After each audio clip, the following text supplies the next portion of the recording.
Pembangunan perkarantinaan ditempatkan pada upaya melindungi pertanian Indonesia untuk mewujudkan pelestarian ketahanan dan keamanan pangan serta sumber daya hayati.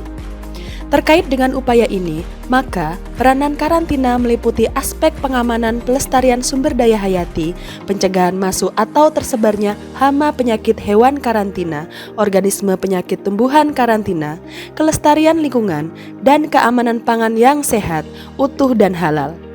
Dalam perdagangan bebas, persyaratan tarif bea masuk dan kuota menjadi tidak populer lagi digunakan untuk menahan laju impor.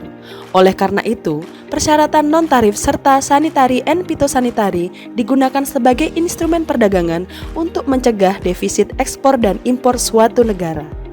Oleh karena itu, Balai Besar Karantina Pertanian Belawan selaku institusi pelaksana perkarantinaan di Indonesia harus selalu meningkatkan kinerja perkarantinaan di Indonesia seiring dengan arah kebijakan, situasi lalu lintas komoditas pertanian yang membawa konsekuensi resiko masuk dan tersebarnya hama dan penyakit hewan maupun tumbuhan.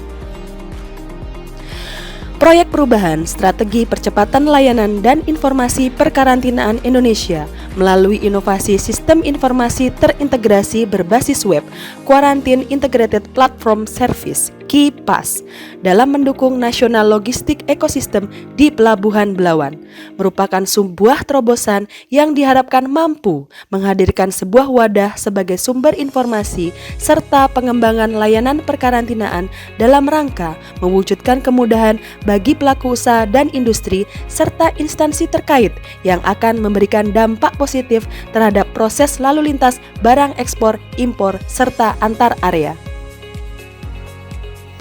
Proyek perubahan ini sejalan dengan kebijakan reformasi birokrasi dalam membangun Indonesia yang adaptif, Indonesia yang produktif, dan Indonesia yang inovatif, serta Indonesia yang kompetitif. Kemudian paket kebijakan ekonomi 11 dari Presiden Joko Widodo, di mana pada butir ketiga disebutkan tentang pengendalian risiko terpadu untuk memperlancar arus barang di tempat pemasukan dan pengeluaran. Badan Karantina Pertanian dituntut untuk dapat mempercepat pelayanan sertifikasi karantina sehingga menjadi lebih efisien dari segi waktu dan biaya, serta menurunkan dwelling time, namun tetap efektif dari segi pengawasan serta kerugian ekonomi yang ditimbulkan karena kekurangan informasi layanan perkarantinaan yang berakibat pada penolakan serta pemusnahan. Proyek perubahan ini memiliki tujuan yang dibagi menjadi tujuan jangka pendek, jangka menengah, dan jangka panjang yang memberikan manfaat yang besar bagi pihak internal dan eksternal. Ruang lingkup proyek perubahan berfokus pada peningkatan investasi, percepatan prioritas aktual Presiden, dan digitalisasi administrasi pemerintahan. Cek berapa hari? Ya 6-7 hari saat itu saya datang. Pada Singapura hanya 1 hari. Malaysia berapa? 2 hari. Kita 6-7 hari, mau bersaing dari mana? Permasalahan terkait pelaksanaan layanan perkarantinaan masih ditemui. Tuntutan sistem informasi perkarantinaan yang terintegrasi merupakan masalah yang menjadi prioritas setelah dilakukan analisis melalui urgensi, serius, dan growth.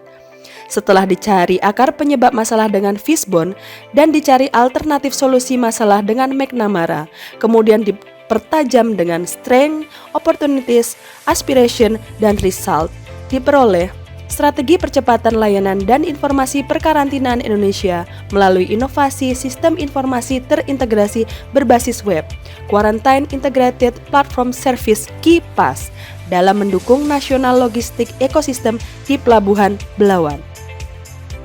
KIPAS merupakan terobosan inovatif, hasil dari lesson learned, adopsi dan adaptasi, pembelajaran klasikal, serta e-learning. Milestone proyek perubahan dibagi menjadi 3 sesuai dengan sasaran proyek perubahan, yaitu jangka pendek, jangka menengah, dan jangka panjang. Dari analisis diperoleh 4 kuadran stakeholder yang terdiri dari promotor, laten, defender, dan apathetic. Strategi marketing sektor publik terdiri dari 4P1C, yaitu product, place, promotion, price, dan customer. Proses penyelesaian proyek perubahan pun sudah dianalisis potensi resiko serta mitigasi resikonya, sehingga diharapkan dapat selesai sesuai dengan target yang ditetapkan.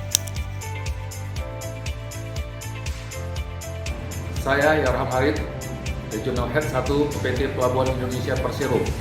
Saya Ahmad Lutfi, Kepala Kantor Pengawasan dan Pelayanan Bea dan Cukai Tipe Madia Pabean Belawan.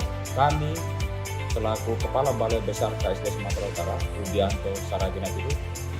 Saya Sondang Sitorus, SSI MSI, Kepala Badan Pengendalian dan Pengawasan Mutu Hasil Kelautan dan Perikanan Medan II. Saya Yuda Negara, Kepala Cabang TPFT Gras Segara Belawan, Mendukung rencana proyek perubahan percepatan layanan dan informasi perkarantinaan Indonesia melalui inovasi sistem informasi terintegrasi.